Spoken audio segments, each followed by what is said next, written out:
తిరుపతిలో ఒక సెంటిమెంట్.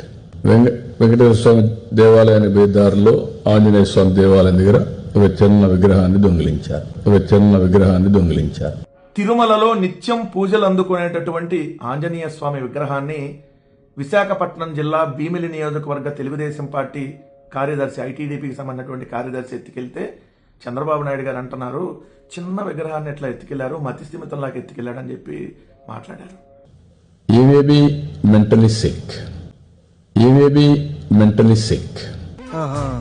అదేవిధంగా వాళ్ళ పత్రికలు రాసిన ఈ వార్త, సీసీ ఫుటేజ్ ద్వారా నిందితుడిని అదుపులోకి తీసుకున్నారు. దేవుడిపై భక్తితో విగ్రహం చోరీ చేసినట్లు ప్రాథమికంగా గుర్తించారు.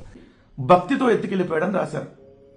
అదే పొరపాటున ఏదైనా వైఎస్ఆర్ కాంగ్రెస్ పార్టీకి సంబంధించినటువంటి చోటా మోటా లీడర్తో ఎవరైనా ఒక వ్యక్తి ఫోటో దిగుండి ఆ వ్యక్తి గాని ఇలాంటి దొంగతనం చేస్తుంటే పరిస్థితి ఊహిస్తేనే భయంకరంగా ఉంది.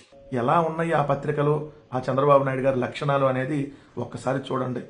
ఎందుకంటే వాళ్ళు చేస్తేనేమో భక్తితో పరవశించిపోయి చేశాడంట, వేరే వాళ్ళు చేస్తేనేమో కుట్రలు, అల్లర్లు, ఇదిగోండి మత విద్వేషాలు, క్రిస్టియన్ కాబట్టి చేశారు, అమ్మో ఆంజనేయ స్వామి విగ్రహాన్ని ఎత్తుకెళ్లిపోతారా అని చెప్పి నానా యాగి చేసేటటువంటి వాళ్ళు.